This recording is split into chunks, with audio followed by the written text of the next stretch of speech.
Está começando mais um episódio do Torá com Fritas, o podcast kasher do conteúdo judaico. Eu sou o Moretel Hotz, um historiador e hebraísta em seu caminho rabínico. Eu sou Angela Goldstein, orientalista e mergulhadora. E no episódio de hoje a gente tem o prazer de receber o ator de novela, que a gente gosta muito, e teatro, Dan Stulbach, para falar com a gente sobre a peça O Mercador em Veneza, na qual ele está em cartaz no Teatro Tuca Arena como o judeu Shylock. Dan, eu acredito que todo mundo que nos ouve já te conhece, mas como é praxe aqui, eu vou pedir para você, por gentileza, se apresentar para quem está nos ouvindo. Olá, bom dia, boa tarde, boa noite a todos. Prazer estar aqui, meu nome é Dan Stulbach, sou ator. Perfeito. E tá... Ótimo. Uma voz inconfundível, né? Todo mundo já ouviu, já reconheceu, já sabe, já tá tudo certo. Tomara, né? Bora pra isso há tanto tempo. Quando as pessoas me reconhecem, daí falam assim às vezes, pô, Dan, você fica irritado de tirar foto, ou das pessoas falarem, eu falo, não, é o contrário. Eu trabalhei muito tempo pra isso, né? Pra ter esse reconhecimento e carinho. O reconhecimento e carinho também, não só no sentido prático de abrir portas pra que mais gente se interesse em te ver ou dar oportunidades, é a troca, né? Eu brinco sempre que quem decide ser ator, de alguma maneira tinha uma questão social a ser resolvida. Todos nós temos, mas eu acho que o ator, o artista, de uma maneira exacerbada, ele não se completa na vida e vai procurar arte para complementar essa relação com o mundo, né? Então, quando você encontra as pessoas através do seu trabalho, elas vêm te dizer alguma coisa sobre o que você fez, o impacto que teve nelas, é muito prazeroso. Vocês tratam da televisão aqui, acho que todos os dias da minha vida, que eu saio na rua, alguém fala de algum trabalho da televisão que tenha visto. Porque a televisão é essa pedra que você joga no... Eu falo sempre, né? A arte é como uma pedra, nossos trabalhos são como pedrinhas que você joga no lago e fazem ondas. Vão fazendo ondas. Às vezes as ondas são menores, como é o caso do teatro, mas talvez mais fortes ou mais profundas. E as da novela são um oceano, né? É um oceano que você jogou um meteorito e essas ondas continuam, não vou dizer para sempre, porque depende muito do trabalho que você faz, que você está inserido, o texto que é, onde passou e tudo mais. Mas se tudo der certo, é um meteorito que vai pro oceano e não para de gerar ondas por décadas. Exatamente. É uma bela definição aí. E sobretudo porque quando a gente fala em ondas, a gente pensa também nessas ondas do rádio e nas ondas da TV também, né? É um trabalho que vai reverberando. Eu tô no rádio faz 20 anos, Monetel. E eu fui pro rádio porque eu queria esse contato pessoal, assim, um contato sem... Hoje em dia tem câmera em tudo, né? A gente tá aqui fazendo um podcast em câmera, mas antigamente não tinha. Eu queria algo que trabalhasse com a imaginação e que trabalhasse com o conteúdo e com a proximidade. De algum jeito, a novela, ela é um personagem. Você é um personagem ali e de alguma maneira as pessoas todas te passam a ver como aquele personagem que você tá lá e não como você é. Eu fui pra rádio pra ter essa proximidade. Então também é comum todos os dias que a pessoa venha falar da novela, mas venha falar, eu te escuto no rádio porque é próximo. Acho que vocês devem ter isso aqui no podcast também. Exatamente. Bom, eu tive essa experiência também quando eu cheguei para trabalhar na CIP no final de 2023, fiquei 1 ano e meio lá, e vi muita gente também que às vezes vinha falar comigo e falava assim, eu sempre te ouço. Então, quer dizer, você está tendo o primeiro contato com a pessoa, mas a pessoa não sente que está tendo o primeiro contato com você. Ela já te percebe há muito mais tempo, ela conhece detalhes e formas de comunicação que você já tem e tudo mais, espera isso de você de alguma forma, porque de certa forma, sim, as pessoas vão conhecendo a gente mais tempo. E eu cheguei em Recife para conduzir as grandes festas, aí teve vários jovens do Dror que falavam, que vieram para reza e depois falavam assim, você é o Torá com Fritas. Eu falava, não, eu sou só o Torá. As fritas são a Ângela, ficaram em São Paulo. Mas é interessante, porque as pessoas de repente conhecem a tua voz e não te viram ainda, ou te viram poucas vezes e de repente esse é o momento do encontro. Mas você falava sobre como o teatro tem essas ondas que talvez sejam uma pedra pequenininha e que parecem ter menos impacto, porém ela vai mais profundo. E a gente nota isso. A gente está falando aqui, entre outras coisas, a gente vai conversar aqui, sobretudo sobre a peça que você está trazendo pra gente nesse momento, que é O Mercador de Veneza, que é uma peça de Shakespeare. Shakespeare é uma figura do século XVI, quer dizer, o quão profundo é isso e o quanto reverbera isso através dos séculos e como cada leitura e releitura e remontagem de uma peça de Shakespeare dá uma vida nova e se transforma numa nova peça. Então eu queria que você falasse um pouco dessa dessa experiência, dessa montagem, de como foi a ideia, como bateu a ideia de falar, não, vamos montar o Mercador de Veneza, e quais foram as coisas que levaram você a isso, quais são as renovações da voz de vocês para essa peça, mas o quanto dessa peça se renovou dentro de vocês. Enfim, vamos bater esse papo aí. Cara, a peça foi escrita em 1596, apresentada pela primeira vez em 1602, e ao longo desses 400 anos aí, ela vem sendo montada com muita frequência em países como a Inglaterra, Estados Unidos, no mundo todo, né? Aqui no Brasil menos. Eu fui convidado para fazer pelo Marcelo e pelo César, que são atores do espetáculo, eles dois, Marcelo Uman e o César Bacan, eles são os produtores do espetáculo. Me convidaram para fazer, no começo eu topei, eu tinha visto o Al Pacino fazendo a Broadway, tinha adorado o Al Pacino, depois tem o filme também, fiquei animado também com o texto, a possibilidade de personagem. Aí a peça perdeu o patrocínio, voltou a ter patrocínio, perdeu o patrocínio e depois teve e a gente acabou fazendo. A nossa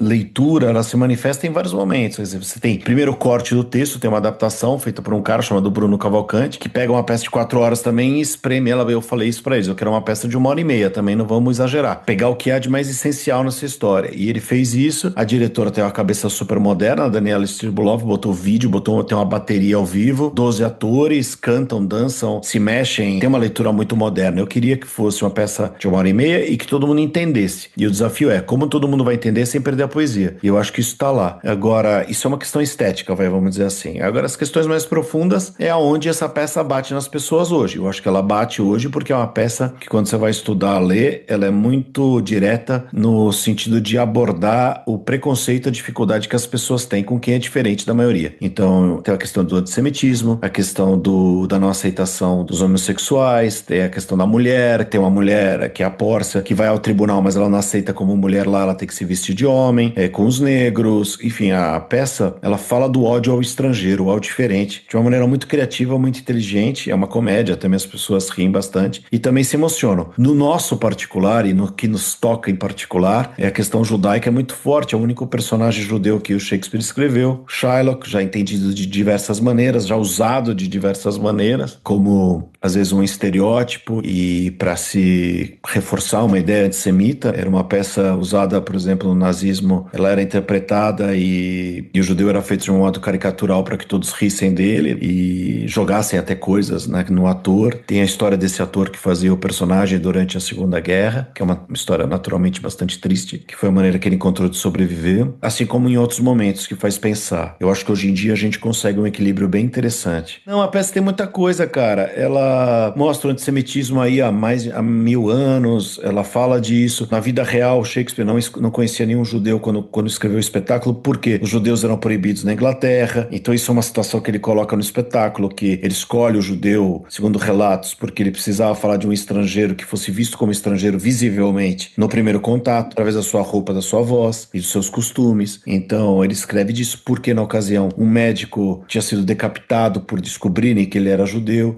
era um médico que era amigo do amigo de Shakespeare, enfim, naquela sociedade todo mundo se conhecia. Conta a história de Veneza, e não é à toa também o gueto, que é o nosso primeiro gueto da história de Veneza, onde os judeus podiam sair de manhã durante o dia, mas tinham que voltar até a noite, onde as duas únicas pontes de acesso ao gueto eram fechadas, e tinham que sair de amarelo ou vermelho para que fossem identificados. Então, tudo isso é real, e Shakespeare usa isso com muita inteligência. Tem um monólogo mais lindo, ou um dos mais lindos a respeito do preconceito, que é: o judeu não tem olhos, o judeu não tem mãos, órgãos, sentidos, sentimentos, afetos, paixões. Enfim, não vou fazer ele todo aqui, mas acho que é um monólogo que é uma referência que todo mundo conhece. Já foi interpretado no Brasil, ficou muito conhecido, que o Lázaro Ramos fez numa série, já misturando aqui a TV e tudo isso, colocando no lugar do judeu, colocando o negro, o que é absolutamente pertinente. A peça foi interpretada por negros, por palestinos, por uma mulher, fez recentemente na Inglaterra, chamando a peça O Mercador, em 1939. Todos os personagens são nazistas e o Shylock é ela, uma mulher. Então tem um monte de possibilidade de leitura aí. Uma peça que eu acho que é moderna, às vezes difícil pelo momento que a gente está vivendo, mas eu acredito que seja necessária. Eu não gosto de ver uma peça, eu ouço muito isso, né? Eu não gosto de ver uma peça ou a televisão como necessária às vezes, né? Eu só acredito que a mudança acontece se a arte acontece. Se a pessoa é transposta para outro lugar que não é a realidade e de alguma maneira aquilo a modifica, provoca. Daí eu acho que ela é útil. Mas eu acho que a arte que se propõe muito útil, ela é professoral, ela é chata chata. Eu só vou fazer aqui um parênteses para o nosso ouvinte. Quando a gente fala que o Shakespeare não conheceu nenhum judeu, pelo menos não oficialmente, realmente os judeus foram expulsos da Inglaterra. Esse é o toque da história, né, do rabino historiador. Os judeus foram expulsos da Inglaterra no século XIII e só vão ser readmitidos oficialmente depois da Revolução Gloriosa, em 1600 e tanto. Então, durante toda a vida de Shakespeare, que é no século XVI, realmente não existem, virtualmente inexistem judeus na Inglaterra. Pode ser que tenha tido alguém que depois entrou no país e tudo mais, e que vão se fixando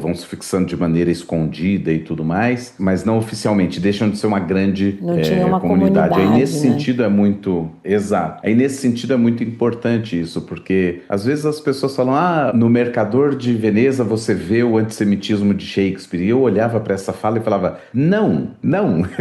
Ele usa o estereótipo que existe dentro de uma sociedade para chamar a atenção para esse estereótipo. Ele em si mesmo, você não vai colocar isso dentro de Shakespeare. Embora, obviamente, também a gente não tem como falar com Shakespeare diretamente, mas se percebe isso pela forma que ele coloca esse personagem e outros personagens também em outras peças. Apesar desse ser o único judeu de todas as peças do Shakespeare, a gente nota que você tem no Otelo, você tem uma questão do muçulmano, do negro muçulmano, e assim por diante. Esse Shakespeare não é um cara... Ele não faz essa arte professoral também. Isso talvez seja também uma das razões pela qual essas ondas da pedra que ele joga naquele mar continuam fazendo essas ondas que a gente falava no começo. Antes de eu falar das novelas que tem a ver com isso, pra mim foi muito especial. É a primeira vez que eu faço um judeu de um modo assim, explícito, não sei como colocar, né?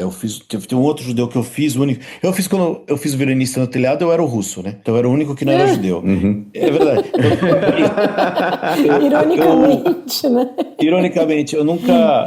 O outro judeu que eu fiz não falava disso, porque foi a peça que fiz com o Paulo Autran, né? Visitando o Sr. Green. E aí o Paulo era o judeu em cena, eu era o cara que tinha atropelado ele, que era judeu, mas não exercia. E isso é um dos temas do espetáculo. Mas ali a questão mais é que o meu personagem era gay e ele era judeu, e aonde essas minorias conversavam. Agora aqui, naturalmente, como a peça se estabelece a partir dessa identidade, aí pra mim foi um exercício muito bonito também de busca, de trazer isso pro palco, de cantar músicas, de falar sobre isso, de manifestar isso com muito fervor, assim. Foi legal pra mim, assim, está sendo legal como estudo e também como lugar pra se estar nesse momento. Dito isso, o que eu ia falar das novelas, que eu acho que é mais a praia de vocês também aqui, eu fiz novelas onde a questão social e a questão de dizer coisas através do personagem eram importantes para o autor. E isso é algo que engrandeceu muito a minha profissão, engrandece muito a profissão com essa possibilidade. Então, Mulheres Apaixonadas tratava da violência doméstica, né, meu personagem. Mais recentemente, Força do Querer tratava da questão da transexualidade, através da minha filha, que foi um personagem que me fez estudar. Eu não conhecia nada sobre o tema na ocasião, é 2017. Hoje em dia, ainda bem, as pessoas sabem muito mais e através da novela souberam muito mais também. E é isso que é o poder da televisão. Saber muito mais sobre assuntos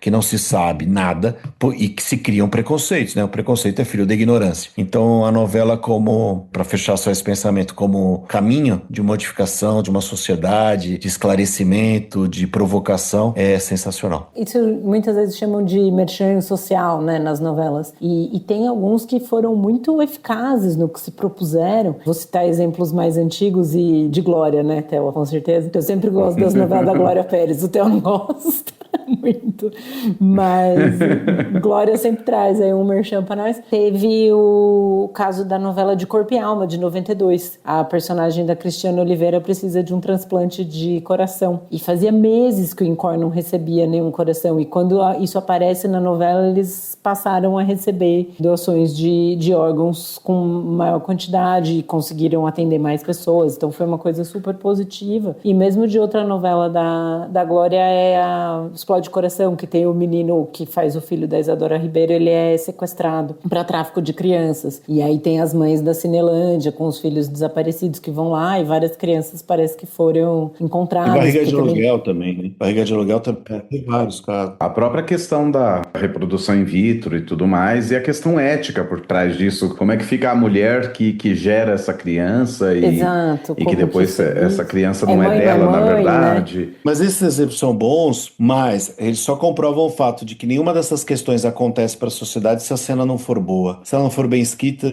se não for envolvente, se os atores não fizerem bem, se não for interessante, não rola. Recentemente a gente teve a questão da pensão.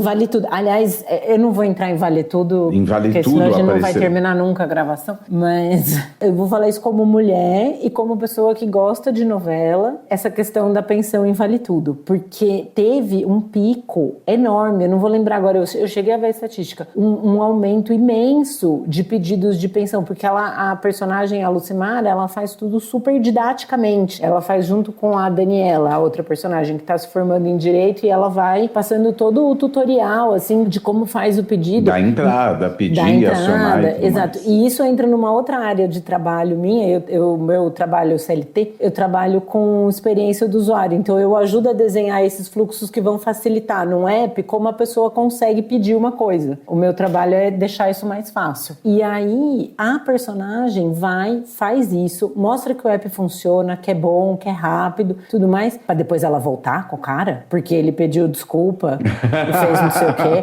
Ah, gente, não. Não, ela tinha que ter arrumado outro namorado, ela tinha que ter ficado sozinha. Isso foi um desserviço. Sabe por quê? Aparece o cara com um mínimo de pedir desculpas, um homem que passou um tempão devendo pensão do filho, porque isso é uma coisa muito... Tem muito homem que faz isso, de sacanear a mulher, de não dar o dinheiro pro filho, porque ele quer sacanear a mulher e dificulta isso. A pensão não é pra mulher, é pro filho. E o filho é dele. E aí, o cara vai e pede meia dúzia de desculpas esfarrapada e ela já se derrete toda e volta. Isso eu achei, olha, Manuela Dias, eu não sei. Dependesse de mim, o contrato dela com a Globo tava rescindido. Esse momento da novela foi muito especial, porque a gente vê quantas pessoas nem pensaram em pedir porque falaram isso não vai funcionar, isso não vai dar certo. E você mover a sociedade nesse sentido é incrível.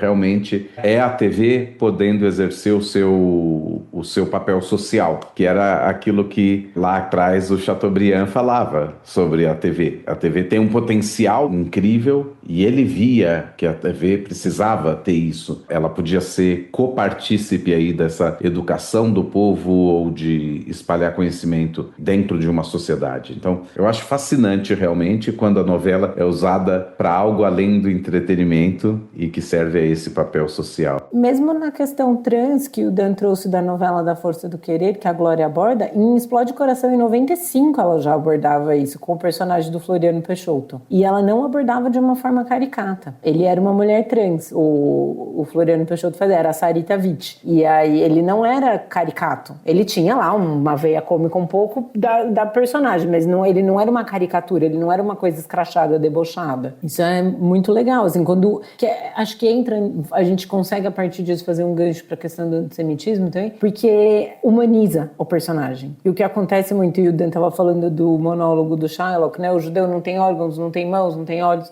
Você consegue... O preconceito, ele desumaniza a pessoa. E aí, quando você consegue humanizar, e na novela você traz muito essa questão da humanização, porque você vê o personagem, você entende, você fala, olha, então é isso que acontece com a pessoa, você já tem um vínculo ali com o personagem. A partir do momento que você consegue humanizar, você consegue melhorar a maneira como esse preconceito vai ser combatido e lidado com ele. Exatamente. Dan, você falava agora há pouco, mais no meio do papo do Torá com Fritas, mesmo nessa conversa de botequim, você falava sobre o Visitando o Sr. Green, e eu tive a oportunidade de assistir essa peça quando ela saiu, tem uns 20 anos já isso, né? E eu lembro que eu estava terminando a faculdade na época, e me diz como é que foi essa coisa de contracenar com Paulo Altran, não é qualquer coisa, e ele faleceu pouco tempo depois disso, é um dos últimos trabalhos dele, e você estava ali do lado dele, acompanhou ele nesse momento tão incrível, nessa peça, que é uma peça também muito, muito incrível. Me conta um pouco tudo aí tem como 20 anos, né, Theo? Também tá difícil ultimamente. Tudo que eu falo tem 20 anos. Tem uma foto, que eu não vou, mas aqui já do Paulo. Paulo é uma grande referência para mim. Eu adorava o Paulo. Eu aprendi a ver teatro e vi teatro. Minha família levava para ver o Paulo Altran manhã e o colégio levava pra ver o Fagundes. Então foram os atores que eu mais vi desde menino. Mas o Paulo foi a pessoa que eu tive mais contato, mais carinho, e ele por mim. Ele me ligou, quem fazia a peça era o Cássio Scapim, e o Cássio foi fazer uma novela. Eu tinha feito Novas Diretrizes Tempo de Paz, aí eu fiz Mulheres Apaixonadas na TV, e daí o Paulo um dia me ligou. Tava a história do destino. E aí o Paulo me ligou, e aí eu nem caí da cadeira, assim, foi o máximo, né? Falando que queria fazer a peça comigo. Foi um susto, porque primeiro eu nunca imaginava que o Cássio ia. A gente tinha conversado já, Paulo e eu, sobre o que a gente vai fazer depois do Sr. que ele acabasse o Sr. Green. No meio da temporada do Sr. Green, ele ficou doente, a peça parou um tempo. Quando voltou, foi daí que o Cássio foi pra essa novela e ele me chamou. Foi incrível, por coincidência, a Karen Rodrigues, viúva do Paulo Otran, foi no espetáculo nesse sábado. A gente tá gravando isso numa segunda-feira, antes de ontem. E quando teve o agradecimento, eu olhei ela na plateia e eu saí do agradecimento e fui dar um abraço nela e a gente acabou chorando e se emocionando juntos. A plateia ficou aplaudindo e as pessoas... Eu voltei depois, né, pra terminar o agradecimento pro resto,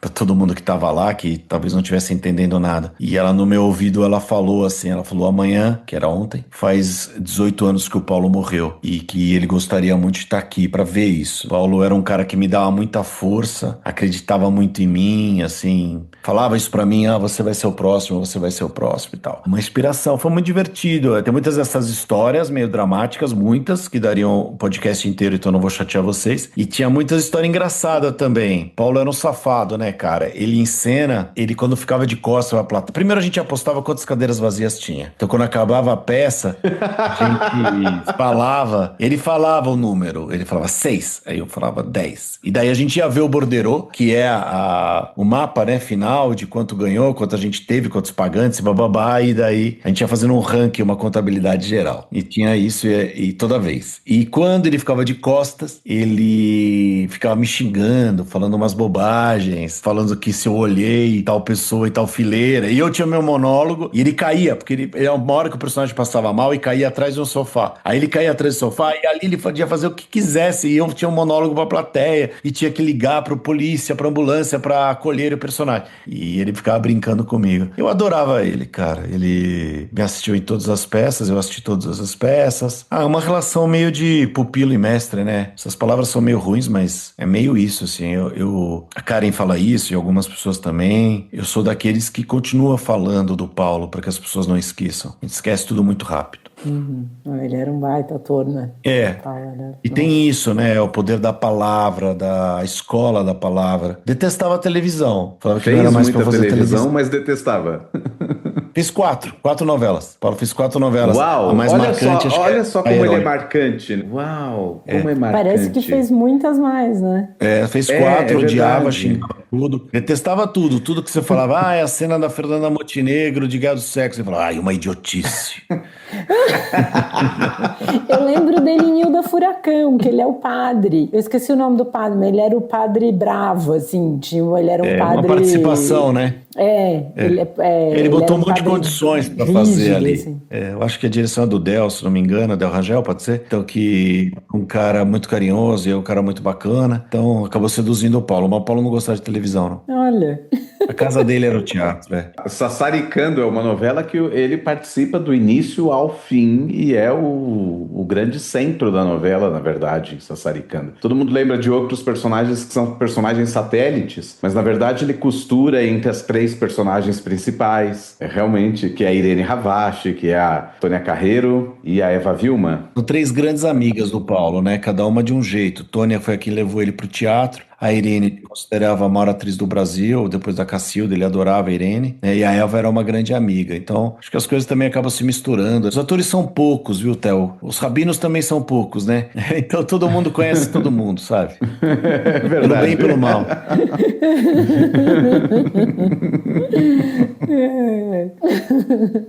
Uma coisa que eu acho que seria interessante, só retomando o assunto do começo do episódio de hoje, vocês comentaram do Shylock e da peça, falar talvez um pouco da história da peça, porque a gente fala, tem um judeu na peça, o Mercador de Veneza, o Shakespeare era inglês, como entram essas coisas, né? Acho que para quem está nos ouvindo e não conhece a peça, acho que seria interessante a gente dar um panorama, e no Torá com Fitas pode dar spoiler, viu? A gente cresceu lendo o fim da novela na capa da Contigo, então não tem problema. problema, a gente já sabe quem matou o Odete Roitman.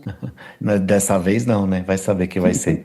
Eu acho que ela forjou a própria morte, mas isso fica para outro episódio. Olha só antes de eu falar do serviço da peça, eu falo com o maior prazer, mas dizer pra vocês que a minha grande formação, mais do que teatro, foi a TV. Eu vi todas as novelas possíveis e imaginárias quando eu era moleque, até onde me deixaram ver. Eu achava que aquelas pessoas moravam na caixinha, quando pequeno, e eu era absolutamente fascinado. Por isso, quando eu trabalhei com o Tony Ramos, que eu acho que é aí sim um ícone da televisão brasileira, a gente trabalhou juntos 3 anos e meio, né? Somos muito amigos por causa de uma peça. E eu falava isso pra ele, eu sabia todos os papéis do Tony, e foi uma grande emoção encontrá-lo, porque esses caras me formaram, assim. Tem aqui até atrás de mim, ali é uma caixa que a Globo me deu de presente, mas tem os livros da Globo e tem textos. Antigamente saíam os textos das novelas nas bancas de revista, como se fossem livros também. Eu comprava, lia. Esse poder que a televisão tem, a gente falou da mudança social, mas de encantamento, e eu acho que a gente teve uma sorte na formação da nossa televisão. Eu trabalhei com o Daniel Filho, e ele é um desses caras, de ter sido uma televisão que se propunha a fazer um folhetim diário, mas que não fosse estúpido, não fosse simplório. Durante muito tempo a televisão brasileira quis ser um entretenimento de qualidade, sem precisar ser. Isso era um desejo dos seus criadores, de quem fazia a televisão. Quando a gente compara a televisão brasileira, a dramaturgia, com a dramaturgia de outros países, isso é muito claro. Então, por exemplo, no México, que tem uma televisão muito forte, Televisa, por exemplo, em novelas, assim como aqui, os atores usam escuta, ponto, eles não decoram o texto,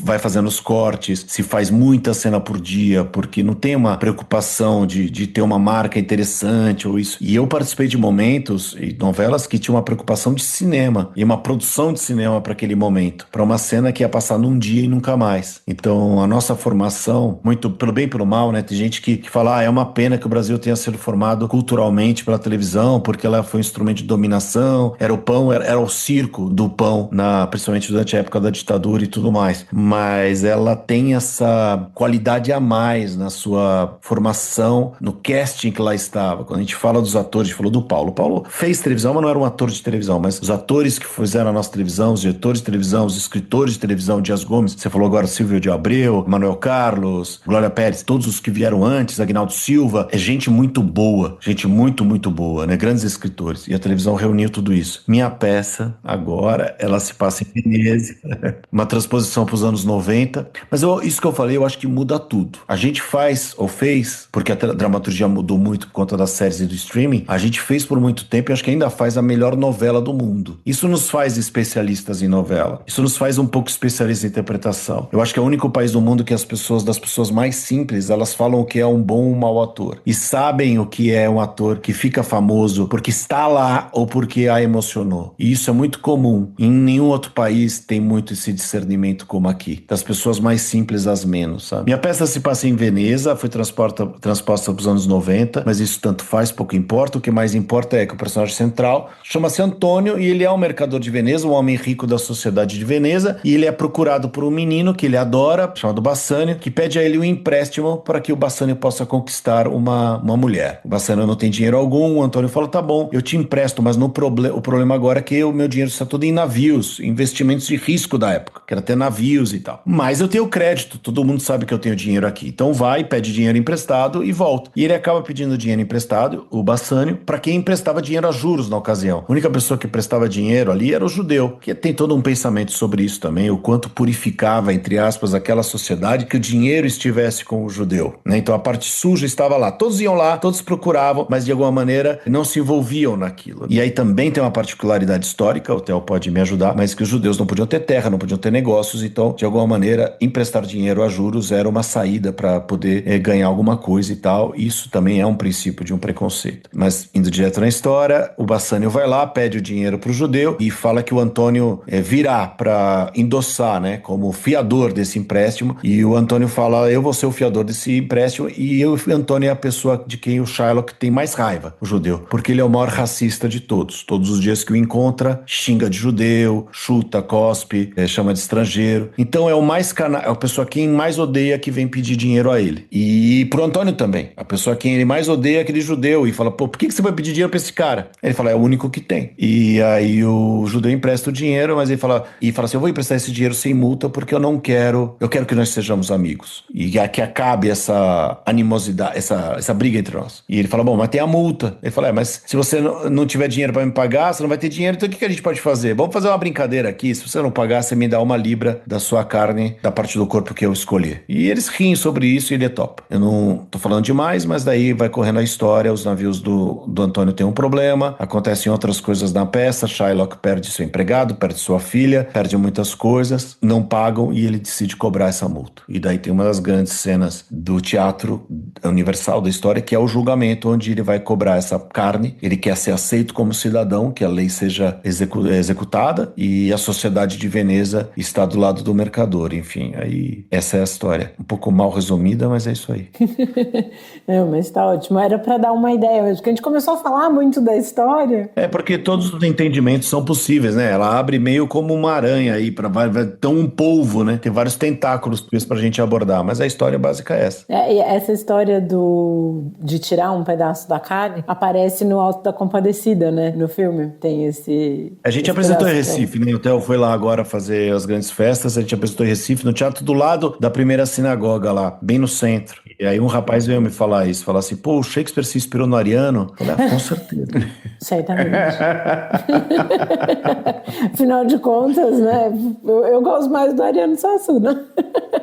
Ariano é um grande admirador. Tudo é atemporal, né? Nesse caso. Então, a Kabbalah fala que todos os tempos acontecem ao mesmo tempo. A gente é que tem a percepção só de um dos tempos. Então, Ariano Suassuna e Shakespeare são contemporâneos. A verdade é que todos nós somos contemporâneos, do ponto de vista místico. Uma peça que eu fiz sobre isso. A peça chamava Toca do Coelho, que é a ideia que no universo há universos paralelos, onde há outras vidas, onde somos outros, né? E aí tudo se iguala todos os tempos. Na peça tinha o Giannichini, que é o cara que faz novelas e que está estreando uma outra peça agora que chama Dia Especial, Maria Fernanda Cândido, com quem, na minha primeira novela não, meu terceiro trabalho na televisão nós fizemos um par romântico e somos muito amigos, enfim, como eu falei agora há pouco, atores são poucos. São poucos e se conhecem. Você sabe que eu ria muito, eu falava para minha ex-esposa, eu falava assim, na Inglaterra todos os atores estiveram em Harry Potter, nos filmes do Kenneth Branagh e em qualquer série da BBC. E ela ria disso, mas é isso, você assiste Doctor Who e todo mundo que tá no Harry Potter ou que tá...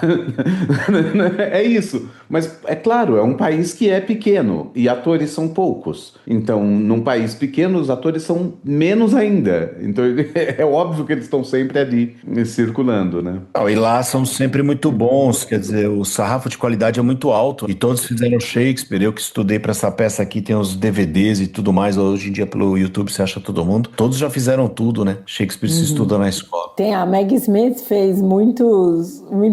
Para mim, por muitos anos, eu tinha assistido o Jardim Secreto quando eu era criança. E ela é a Mrs. Medlock, que é a governanta da casa do Jardim Secreto. Para mim, por anos, ela foi a Mrs. Medlock. E aí, depois, ela virou a Dowager Countess de Downton Abbey, que é um dos meus personagens preferidos de todos os É o filme agora. Você viu o filme? Eu vi os 2 primeiros filmes, o último ainda não. Tô querendo ver. É demais. E tem uma cena do Downton Abbey que eles vão para um lugar no norte da Inglaterra, que é também, lá tudo se não foi cenário de Downton Abbey, e foi de Harry Potter ou dos dois. E tem um castelo no norte da Inglaterra, numa cidade chamada Alnwick, e esse castelo foi cenário do primeiro e segundo Harry Potter, tem umas cenas externas que gravaram lá, e tem umas cenas de Downton Abbey que foram gravadas lá, que é um fim de ano que eles vão passar. E tem um personagem judeu em Downton Abbey. Quando tem a Revolução Russa, muitos nobres russos fogem para a Inglaterra. E aí tem uma das condessinhas lá da família do Downton Abbey, que ela fica toda comovida, assim, com o drama do perderam tudo, né? Eles eram ricos, nobres, e perderam tudo, estão tudo morando de favor aqui e tal. E ela vai querer ajudar. E tem uma hora que ela conhece um cara que ele ajuda ela, e ele é todo simpático, e ele fala, minha família também é russa. E ela fica toda encantada, tipo, que máximo, eu tô indo ajudar os russos. Ele então, que esses russos não vão gostar de mim. Ela, mas como assim? Aí ele fala, então, que minha família foi expulsa da Rússia, né? Negócio de pogrom. E ela acaba casando com ele. E essa família dele, judia rica, eles ficam muito ricos daí na Inglaterra, eles alugam esse castelo para passar um fim de ano. E eles estão discutindo que não arrumam mais empregados bons. Então as famílias ricas, tá aquele drama de rico, né? Agora, né, empregada começa a chover, imagina, não vem trabalhar. Tá tudo, né, folgado, preguiçoso. Não vem. Aí eles perguntam, né, os ingleses perguntam para essa família dos judeus, mas vocês não têm dificuldade de achar serviçais, né? Eles falam, no, we're Jews, we pay them well. E tipo, né? A gente é judeu, a gente paga bem. Nós temos dinheiro pra pagar bem, a gente não tem problema, não. Já é muito boa, às vezes não... Porque eles tinham sofrido o maior preconceito dos nobres ingleses quando foi ter o casamento, as famílias não queriam, então tem todo esse drama, assim, depois ele mete essa. O Downton Abbey é um bom exemplo do que é uma televisão revista, uma televisão revisada, vamos dizer assim. É a televisão já 2.0, o que eu quero dizer, é uma televisão já influenciada pelas séries, né? O Downton Abbey é uma série, mas ela é muito televisiva, ela é muito novela no seu estilo, na sua construção, e eu acho que é essa junção de uma novela bem feita num formato de série que faz com que as pessoas adorem. Bom, são muitos motivos, a escrita, a atuação, tal, mas é algo que antigamente não se faria. Ela só existe porque vieram as séries, e as séries ficou essa coisa do que são as séries, ninguém mais tem paciência pra novela, tô dizendo até dentro do universo inglês, e daí as novelas, até pela história, vão sendo popularescas e bobocas, e as séries vão sendo cabeças e boas, vai. Tudo a grosso modo aqui. E o Downton Abbey é o encontro dos dois. É um ótimo exemplo de como uma coisa influenciou a outra. Ela é acessível, ela é popular, e ela é bem feita e bem interpretada, e com os melhores atores possíveis. Então, uma junção dos dois mundos. Lá eles não têm essa tradição de novela como a gente tem aqui, de que assim, a novela acaba. Lá a novela não acaba, nunca. Tipo, nos Estados Unidos tem aquela Days of Our Lives, na Inglaterra tem uma que chama Coronation Street, que assim, um menininho começou na primeira série, ele já é avô, e ele ainda é ator da mesma novela, é o mesmo personagem, ele só cresceu. Tipo, ele só tá velho, mas é o mesmo... É quase um show de Truman isso, hein? Tipo, essa Coronation Street passa há milênios, assim. Eles não têm essa tradição que a gente tem, assim, da novela durar uns 8 meses, mais ou menos, acaba, e aí começa outra história, outro lugar, outros personagens, né? Eles não têm essa história. E no Downton Abbey eu concordo muito com isso que o Dan falou, de ser tem muitos elementos de novela, assim, dos dramas, porque tem uns dramas que não são nem assim, você fala, ai, nossa, um grande acontecimento, tal negócio que aconteceu. É meio tipo, tem uma cena que a Sybil, que é a filha mais nova lá da família, ela manda fazer uma roupa nova e é uma calça. E o drama é como ela vai mostrar pra família que ela está usando calça em 1914, sei lá. E você fica tipo até o fim, sabe, pra ver assim, meu Deus, ela vai pôr a calça e ela vai chegar pra jantar de calça, como a família vai agir? E você fica querendo ver, sabe? Tipo... E eu acho que o mais interessante é como que a série consegue capturar você para esse momento e mostrar o quão dramático é isso. E isso é uma sutileza que tem, que é feito de maneira magnífica no Downton Abbey.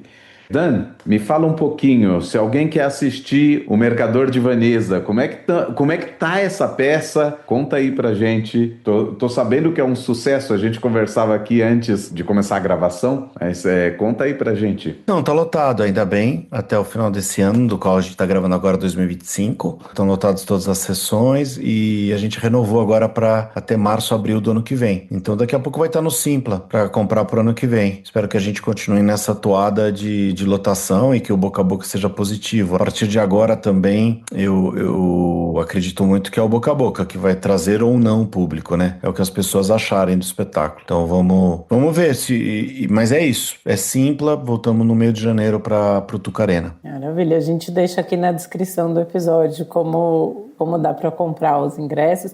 A gente pode talvez combinar, né, Theo, de fazer como é que chama, uma excursão. Assim que abrir aí, a gente pode bolar como fazer uma apresentação aí para os nossos ouvintes ou parte dos ouvintes, reservar aí uma quantidade legal de ingressos e tudo mais, e a gente fazer isso acontecer. Eu acho que é super bacana. Vocês fizeram uma apresentação recentemente para a CIP, fechada para a CIP, certo, Dan? Sim. E aí teve um bate-papo no final com o Rabino Ruben. Foi. E daí, daqui a 2 semanas, 10 dias, tem uma outra apresentação fechada para a comunidade judaica também. É uma outra entidade. O que é bacana, né? É bom conversar sobre as coisas. No momento que a gente vive, trocar ideias, eu acho que é muito importante. As certezas... Esse é um outro espetáculo que eu fiz que falava isso. Não quase fazer um padre, aliás. Eu já fiz padre, já fiz Deus com a Irene. Eu já passei por todos. Fiz um pastor evangélico agora num filme chamado Fé para o Impossível. Mas nesse padre ele dizia uma coisa que é interessante, que é... A certeza é uma emoção, não é um fato. Então tudo está em construção e a arte tem um papel aí. Então é bom encontrar as pessoas. Essa peça que você fez com a Irene, como é que era o nome dessa peça? Meu Deus. Eu lembro que ela teve no Teatro FAP. Isso. Você sabe que que comentei aqui em outro episódio já há bastante tempo. Minha mãe era louca pela Irene. Ela amava Irene Ravache. Minha mãe já se foi, foi em 2014, e foi a última vez que ela foi no teatro, foi assistir essa peça. E justamente, minha mãe estava doente da mesma doença que a personagem da Irene está doente na peça, né? E assim, foi muito marcante. Eu lembro da emoção da minha mãe vendo a Irene e ao mesmo tempo totalmente relatable, né? Ela se sentiu um pouco Irene também, e eu fico imaginando o quanto dos diálogos com Deus que a gente não ouve, que a pessoa tem nesse diálogo silencioso entre ela e esse Criador que não tem imagem, que não fala em voz alta, o quanto dessa peça ecoou para dentro dela e o quanto dessa peça deu tanta força que ela demonstrou até o fim. Então, queria aproveitar e agradecer, porque vocês fizeram algo que vocês não tinham a mínima ideia que vocês estavam fazendo, e eu acho que nesse encontro aqui, de repente, surgiu isso e me deu esse insight. É isso que a gente falava sobre o teatro ser transformador também, a TV ser transformadora, a arte como um todo ser transformador na vida do ser humano. Foi uma peça muito bonita, muito legal. Se tivesse cartaz até hoje, estaria lotada. Ela tinha público e público e público. As pessoas amavam. Tenho certeza. E adoram, claro, e merecidamente a Irene. A gente falava do Paulo Autran, né? Quando foi refeito Guerra dos Sexos, foi o Tony e a Irene que foram fazer os papéis do Paulo e da Fernanda. Eu adorei fazer esse espetáculo, era muito emocionante. Todo lugar que a gente foi tinha gente que queria ver. Curiosamente, foi escrito por uma autora israelense que também estava doente, escreve o espetáculo a partir da sua doença. Até onde eu lembro, ela não sobreviveu para ver o espetáculo montado. Ele foi montado com sucesso na Argentina, que foi onde os produtores daqui do Brasil viram e trouxeram. Então era muito emocionante. Era muito emocionante fazer. Grande sucesso, muito bom. Eu achei que a gente só ia falar muito de televisão, tô falando de teatro, que isso? Você vê?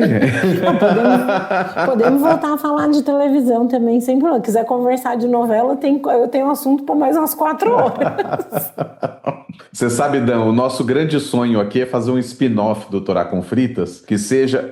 a gente fala que é spin-off, mas não é. Seria só um podcast, eu e a Ângela também, falando sobre novelas. Só sobre novelas. Mesmo porque faz falta o video show e todas essa forma de botar um público em contato com alguma novela que ele viu faz tempo ou que ele nem chegou a ver. Eu não sei, eu acho que a Ângela tem a mesma sensação. Teve novelas que eu não assisti e eu sei de que novelas estão se falando, e eu posso falar sobre a novela tranquilamente porque existiu um video show numa época que permitia isso tudo. Hoje o momento é outro, como obviamente. Faziam as coisas, streamings, né? E tal. Naquela novela Fera Ferida, que tem uma hora que chove ouro em Tubiacanga, e aí eu lembro que no video show eles mostraram como fez a chuva de ouro em Tubiacanga. Era uma novela do Aguinaldo, daquelas de realismo fantástico, maravilhosas, né? O celular era o Raimundo Flamel. E aí eles mostram, ele era alquimista, era super legal. A novela era ótima. Acho que passou há pouco tempo no Viva até. E tem algumas que eu assisti, assim, Vale Tudo original. Eu era muito criança quando passou, eu nasci em 85, a novela é de 88, então eu não vi, né? Quer dizer, ou se vi, não lembro, porque meus pais deixavam eu ver também, não tinha muito... Criança dos anos 80, né? Podia andar com o pai fumando no carro, sem cinto atrás e via a novela até mais tarde, assim. E aí, eu lembro de algumas coisas, de falarem de Vale Tudo, mas eu não tinha visto. Eu sabia um pouco do que era a história e tal. E aí, na pandemia, eu assisti no Globoplay. Em 2020 ou 2021, eu assisti a original no Globoplay, vi toda ela, assim. Porque eu tô com uma memória fresca da original,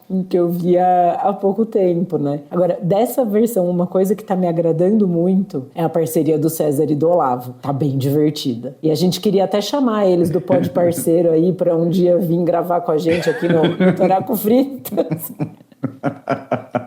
Fazer um episódio com a gente. Pode ser, quem sabe. Do Pod Parceiro.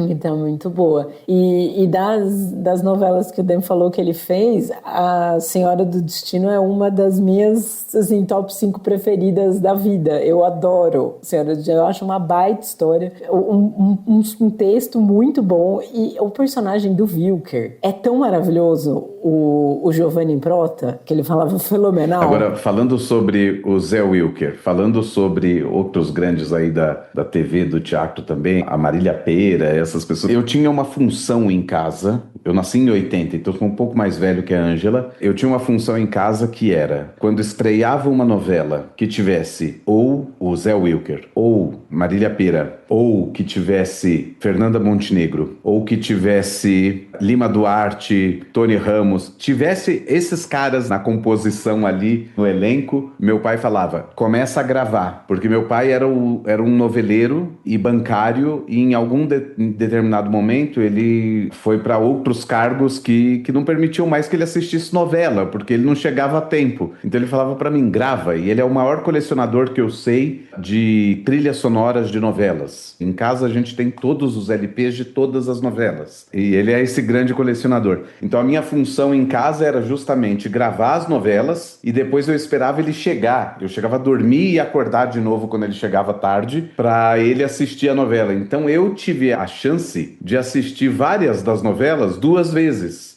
Enquanto ela passava, eu assisti 2 vezes, porque eu assistia gravando o capítulo e depois assistia de novo no mesmo dia com meu pai o capítulo de novo. Então, sei lá, essas são parte das nossas memórias aí com TV e novela. A Ângela tem uma brincadeira com o marido dela, de quando ouvem uma música no rádio, falam, de que novela é essa música? De que personagem é essa música na novela? Ele fala, de que novela é essa música? Eu falo, essa é a música essa música tal, fulano de tal, novela tal, era a música do tal personagem. E você lembra uma vez que a gente ficou na dúvida, era uma música da 4x4, que eu não lembrava de jeito nenhum, que eu sabia que era de novela e eu não lembrava que era de 4x4. Aquela lá a gente demorou pra lembrar qual que era. Mas em geral eu tenho essa memória boa, assim, das novelas, porque acho que como o que o Dan falava antes, assim, de que é uma coisa de formação nossa. A gente foi muito formado pelas novelas. E de qualquer maneira também existe sempre por trás das novelas e de como as coisas são feitas, uma questão política que sempre aparece. O meu tio uma vez contou isso pra mim, eu não lembrava, porque também eu era bem criança quando passou aquela novela Que Rei Sou Eu. E teve uma época que tinha que pôr um adesivo, não sei das quantas, no carro, no Brasil ali nos anos 80, meu governo Sarney. E aí em Avilã, que era o reino, né, onde se passava Que Rei Sou Eu, eles tinham que colocar no burro, tipo no burro que puxava as carroças, os charretes tinham que pôr um adesivo na frente. Então assim, a TV ela replica as coisas que estão acontecendo. Até em Vale Tudo agora eles conseguiram colocar os bebê reborn, né? Foi de um jeito meio esquisito, mas rolou, assim, de colocarem. Eu só tô esperando ver quem que vai avisar a Heleninha que tem metanol agora na bebida, coitada, porque vai ter outra Reutemann aí, né? Vai dar uma baixa aí em outro Reutemann.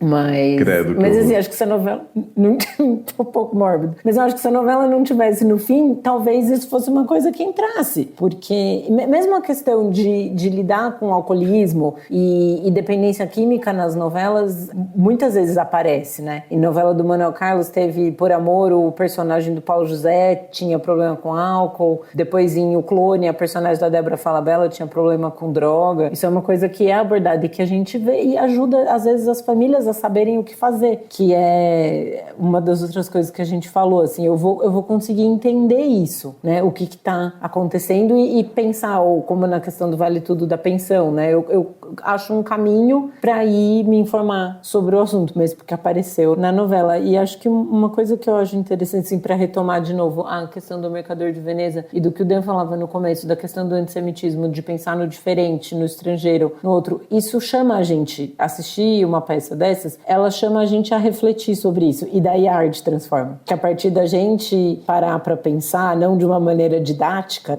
vamos ver como acontece isso, como o antissemitismo impacta as pessoas, ou como o racismo impacta as pessoas. Mas de você estar num momento que você cria uma conexão com aquele personagem, você tá dentro daquela história e aquilo tá te afetando, você começar a pensar como isso tá acontecendo ao seu redor e conversar com as pessoas que estão perto de você. Eu acho que isso é muito rico. Senhora do Destino é o grande sucesso do século, é o maior deles, é a maior audiência de todas. Mais do que Mulheres Apaixonadas, por exemplo, que no meu caso é uma novela que todo mundo fala. Mas Senhora do Destino é um sucesso maior. A construção de Senhora do Destino é absolutamente genial. Assim como eu acho a construção de Força do Querer genial, né? Força do Querer são 3 novelas em uma, 3 histórias que vão depois se entrelaçando. É muito bonito ver como um autor constrói uma novela. E alguns deles são muito geniais, ou às vezes são mais geniais do que em outras. Eu acho que é o caso de Senhora do Destino, assim como eu acho que é o caso de Força do Querer. Por causa disso que você falou, a história principal não é José Wilker, né? Mas tinha espaço para ele fazer um personagem que se tornasse inesquecível e que daí daí cruza com a Maria do Carmo, até porque você tem um autor muito esperto, e daí ó, é a particularidade da novela brasileira, de que tá vendo um personagem acontecer, e daí aumenta e joga um holofote ali. O Manuel Carlos era radical nisso, que é o autor de Mulheres Apaixonadas. Ele fazia a novela dia a dia, ou semana a semana, e depois ia mudando dia a dia. Então ele fazia a novela, e daí ele ia passear, não sei se vocês já devem ter falado disso aqui, não sei. Ele ia passear pelo Leblon e perguntava a opinião pro cara da banca de revista, o cara da livraria Argumento, que era na rua que ele gostava, e a partir dessas opiniões, o que você achou ontem? E ele ia juntando, voltava para casa depois do almoço e escrevia, o que deixava todo mundo da produção num certo momento já mais nervoso, quando esse capítulo vai chegar, quando vai, porque a gente precisa produzir e tal. Esse tempo ele ia diminuindo, tem muita história sobre isso, ia diminuindo quando o final da novela chegava, né? E tem muita história boa e dramática também sobre isso, sobre o caos que era, em alguns momentos, fazer a novela assim tão rapidamente. Era às vezes você recebeu o texto 1h, o roteiro de que horas você tinha que chegar às 2h, e tem um roteiro todo que vai dividir todas as cenas que vão ser feitas, gravar no dia seguinte, e à noite você já tá vendo o capítulo que você acabou de gravar. Isso é uma história real, aconteceu comigo. Então, muitas vezes acontecia. Mas voltando à Senhora do Destino, ela foi esse acerto, e foi um acerto para muita gente. Pro Zé foi, pra Suzana Vieira foi, e pra Renata Sorrah foi. Acho que em especial. Pra Carolina também, o personagem dela. Então, foi uma novela que eu fiz logo depois de Mulheres Apaixonadas, um personagem que eu queria fazer o oposto do vilão. Eu faço uns aspas, bom moço, né? Ele é meio atrapalhado, né? E eu dei a ideia pro Aguinaldo de fazer aquele sotaque francês fake, e daí isso é legal. E também ele é aberto a essas ideias. Foi muito bom de fazer. O Zé, você falou uma coisa rapidamente também. O Zé era um grande ator, e quando acabava, bom, em tudo. E era muito divertido, pessoalmente. E muito seletivo nas suas relações também. Mas ele tinha particularidades. Quando não gravava, ia para Nova York para ver musicais e peças, para dar um sossego. Tinha um apartamento lá. E gostava muito de falar de teatro, contar história. Então a gente se juntava, eu ficava ouvindo as histórias dele, assim, de teatro, da vinda dele pro Rio de Janeiro, o Arquiteto Imperador da Síria, que eu acho que foi o espetáculo onde ele ganhou reconhecimento, é maior no princípio, era uma grande figura da nossa televisão. Quando você olha os personagens que esse cara fez, você passou pelo Lima Duarte aí no teu papo, o Lima é um gênio, assim, teria uma homenagem por dia em qualquer país do mundo. Daí teve mais uma coisa que você falou sobre bêbado, né? Ser bêbado, um diretor que eu conheço, ele fala assim, o meu teste para ator é, faz uma cena bêbado e faz uma cena acordando, porque a cena acordando é uma delícia de você ver o ator fazendo, né? O cara que acorda, e aquelas, tipo, tem uma série agora, Morning Show, né? Que começou bem, mas na minha opinião degringolou, mas aí ela acorda maquiada e com o cabelo já penteado, enfim, tem essas coisas. E o bêbado, o desafio do bêbado é porque você faz uma cena que nem a cena de choro bem feita, mas o bêbado mais ainda, tentando não ficar bêbado. Você faz uma cena tentando não ser aquilo que você quer passar para as pessoas. É pelo não, né? É pelo contrário. Eu dirijo. Exatamente. O bom choro é aquele que você não quer chorar. Eu dei aula na Globo, né? Durante uns 2 anos da minha vida para atores iniciantes. Depois eu parei de fazer isso porque eu tava já dirigindo peças para papéis que eu queria fazer, então tava tudo errado. E daí eu parei e fui fazer os testes. Mas era isso, assim. Como no mínimo você passar por todas as emoções, emocionar as pessoas, mas de modo que tudo seja absolutamente natural, né? Tem um grande ensinamento que é o público quer ver o que acontece com aquele personagem. Está tudo acontecendo. Ele não quer ver a capacidade do ator de chorar, rir e sei lá mais o que. Ele quer ver a coisa que acontece com o personagem. É o que acontece com ele.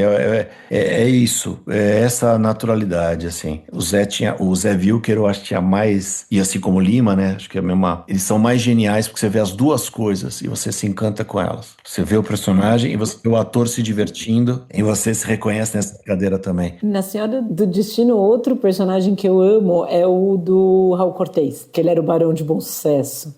Ele era muito... Senhora do Destino com o Raul, né? Quando o Raul ficou doente, era ele e a Glória, né?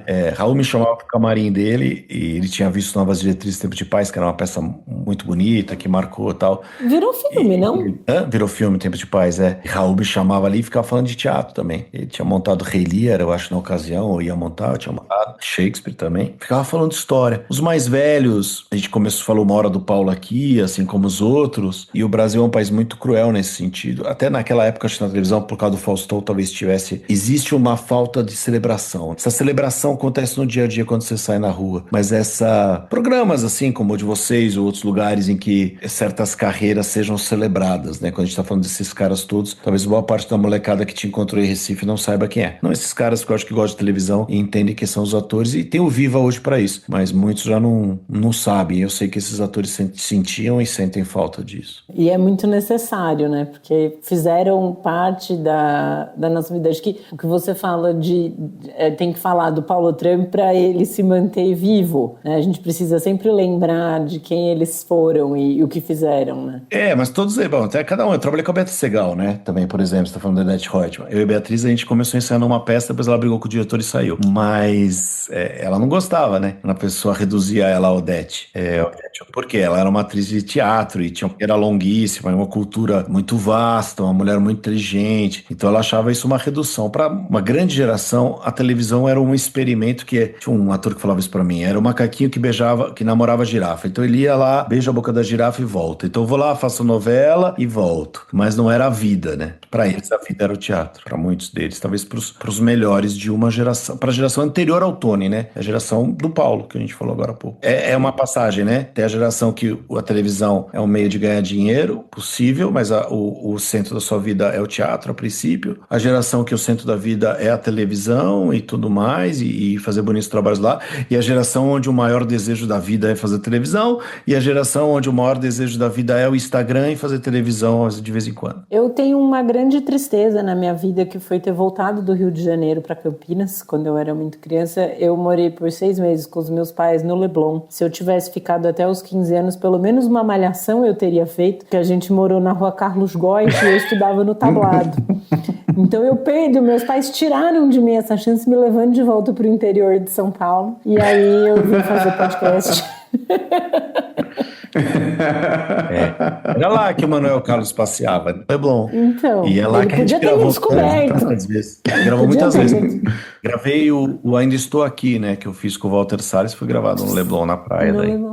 Verdade. A casa dele, eles moravam no Leblon, né? A família. A gente fez na praia e tal. E a casa real era ali também, né? A que gravaram no filme é na Urca, né? Mas a casa que a família morava era no Leblon. Ali. Então eu acho que com isso a gente consegue encerrar bem o episódio de hoje. Dan, super obrigada por ter topado o nosso convite e vir conversar com a gente. Portas abertas sempre que você quiser voltar para falar de teatro, de novela. Deixa seu palpite de quem matou Odete Roitman nessa versão. Olha só, eu não tô vendo essa nova versão porque não deu tempo de ver. Eu lembro de cada instante da versão anterior. Eu sou um pouco mais velho que vocês. Eu lembro de cenas, eu lembro dos atores, eu lembro de momentos. Foi uma novela... Nem sei de vocês quais foram as novelas que mais me influenciaram, mas eu sou bem daqueles que é Rock Santeiro e Vale Tudo, sabe? Mas eu não vi não por causa disso. Eu não vi porque não deu tempo. Eu tava ensaiando a peça e os ensaios eram à noite sempre. E aí também às vezes pega, às vezes não pega, né? Digo assim, no seu dia a dia. Mas, essa sua teoria é complicada, hein? Que ela fingiu a própria morte. Mas é possível, né? Vai saber. A Malu tem um personagem lá, não tem? A Malu Gali? Tem a irmã dela, tia Celina. Então eu vou falar que é a Malu. E aí depois muda o nome de TCA para Transcontinental Airlines para tia Celina Airlines, né? Então. Eu fiz uma série, né? E com a Débora também. Fizemos uma série chamada Queridos Amigos, que a Maria Adelaide até a altura foi ver ontem a peça. Então, Então, Malu, tia Celina. E você, Theo, quem você acha que matou a Odete Roitman? Eu acho que é a tia Celina. Eu acho que é ela. Não, peraí. Porque já estão construindo. Faz mais de 3 meses estão construindo. Foi a primeira personagem que falou assim: como a nossa vida seria diferente se Odete Roitman morresse, foi Celina há 3 meses atrás. Então ali eu falei, opa, já estão construindo quem é que vai matar a Odete Roitman? Ainda nem tinha entrado no radar nem nada. E de repente começou, Marco Aurélio e tudo mais, de repente todo mundo tem um grande motivo. Mas o da Celina está sendo cultivado já, ela já falou sobre isso já algumas vezes nos últimos meses, antes de a gente estar como telespectadores já, agora sim, esperando a resolução do mistério. Então, eu tenho a impressão que sim, construíram para Celina dessa vez. Eu vou manter o meu palpite, eu acho que foi ela forjou a própria morte, porque no contrato de casamento com César, ela deixa 50% do grupo Almeida Reutemann pra ele se ela morrer. E ela não faria isso, assim... Ou faria também pra lascar com a família, que ela não gosta de ninguém, né? Mas a minha teoria é de que ela se... E aí ele vira um puppet. Isso, aí ele César vira um puppet na mão dela e ela continua dela, administrando, né? Na verdade. Exato, ela que vai dar os palpites. Assim. Ele é o testa de ferro, no final das contas. Pode ser. Exato, essa é a minha teoria. Vamos ver. Sexta-feira, quando o episódio for ao ar, vocês já vão saber se a gente errou ou acertou. Já é agora? Não? Já, sexta-feira. Vai ser essa sexta. Então, quando o episódio for ao ar, o pessoal já vai saber se a gente acertou ou errou. Os nossos palpites, nosso bolão. No final do episódio, a gente sempre deixa dicas, né, de coisas que a gente foi falando ao longo do episódio, coisas que a gente foi sugerindo, ou coisas que possam complementar. A minha dica vai ser para vocês assistirem a peça O Mercador de Veneza, com o Dan, a partir de janeiro do ano que vem, quando der para comprar ingresso de novo, com 2 grandes pontos positivos para a encenação de São Paulo. A primeira que é com o Dan, e o segundo é que vocês vão poder assistir sentados. Quem já passou pela experiência de ir no Globe Theatre e assistir peça do Shakespeare em pé, sabe do que eu tô falando. Ainda mais se sofrer de ciático, sabe do que eu tô falando. Eu cometi essa bobagem pra nunca mais na vida. Da próxima vez compro sentada lá mesmo. Mas aqui em São Paulo dá pra ir assistir no Tuca Arena. Em breve vai estar disponível de novo a venda pelo Simpla. A gente vai deixar na descrição do episódio o link pra vocês poderem fazer a compra dos ingressos. E vou perguntar para vocês, meninos, se tem dicas de filmes, livros, novelas, séries que complementem a conversa que a gente teve hoje. Bom, eu recomendo o livro do Lucas Martins Neia, Como a Ficção Televisiva Moldou um País. É uma história cultural da telenovela brasileira de 1963 a 2020. É um livro bem bacana. É um livro para historiador também, mas para um historiador que seja noveleiro. Eu acho que que me agrada muito e eu acho que agradaria também os leitores. Bom, olha só, eu tenho várias dicas, né? A gente faz um programa de rádio lá, tem uma dica a cada semana, mas eu gosto muito de como vocês, né? Ver, assistir, ler. Biografia da televisão brasileira, até peguei agora da estante, tá nesse pique que o Theo falou, do Flávio Rico e do Zé Armando Vanucci, tá aqui na minha frente, olha só. Pra quem nos ouve, ou vê, sei lá, e curte arte, tem um livro de um cara muito especial que chamou Rick Rubin, barbudão, figura, é o ato criativo, né? Um meio de ser. Eu acho que esse é o nome em inglês, mas é o ato criativo do Rick Rubin. Das coisas mais bonitas, assim, sobre ser artista e esse lugar no mundo. Ele é produtor de música musical, muito famoso, fez por diversos discos espetaculares, Amy Winehouse, todas as bandas que você possa imaginar, ele passou por elas, fez um livro muito bonito sobre isso. São inúmeras dicas de série. Atualmente estou assistindo Black Rabbit, estou gostando, tô curioso pelas estreias. Nosso mundo gira muito em torno das séries, né? E é isso, cara. Eu quero assistir um novo filme do Paul Thomas Anderson, mas já indico de cara sem ver também. Dan, mais uma vez, muito obrigada por ter aceitado o nosso convite para papear com a gente. Portas sempre abertas quando você quiser voltar. Só mandar uma mensagem. Muito carinhoso. Obrigado. Eu nem imaginei que ia falar tanto da peça de verdade. Achei que vocês só queriam falar da televisão. Achei que a gente ia falar da raquete do começo ao fim. Nem falamos dela. Então, é isso aí. Bom, então com isso a gente termina o episódio do Torá com Fritas. Lembrando que vocês podem entrar em contato com a gente através do nosso e-mail contato@toracomfritas.com, entrar no nosso site www.toracomfritas.com ou .br, também temos os 2 domínios. Podem nos procurar no Instagram, no Blue Sky, no TikTok como @toracomfritas. E a gente lembra vocês que o Torá é generosamente mantido por quem nos ouve e apoia o podcast. E você pode colaborar conosco através de apoia.se/toracomfritas ou catarse.me/toracomfritas ou orelo.cc/toracomfritas. Nós também recebemos o apoio do SGAP, The Institute for the Study of Global Anti-Semitism and Policy. Para não perder nenhum episódio, é só assinar o nosso feed no tocador de podcasts preferido. O Torá com Fritas é feito pela Angela Goldstein e pelo Theo Hotz, idealizadores e apresentadores do podcast. O Alu é o nosso editor de som e o intérprete da nossa música de abertura. E para entrar em contato com ele, é só procurar no Instagram pelo @alusanto. A nossa identidade visual é da Maia Batalha. Muito obrigada a todo mundo que nos ouviu até agora. Muito obrigado e até a próxima.